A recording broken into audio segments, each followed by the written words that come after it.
I don't know how to put it into words kasi la kayo nga ko, nagadunga mama.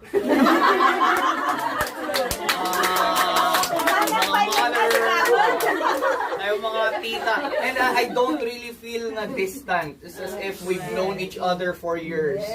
And it's just amazing how God is using you guys. And I'm just so blessed. Every time I come here, man. So when I look at you guys, Aslamo Day family is really family. And so treat me as one of you. Treat me as your son, treat me as your kaanakan, treat me as, because we're not part. We are one in Jesus Christ anyway. Amen. So again, okay, so let me blow the candle.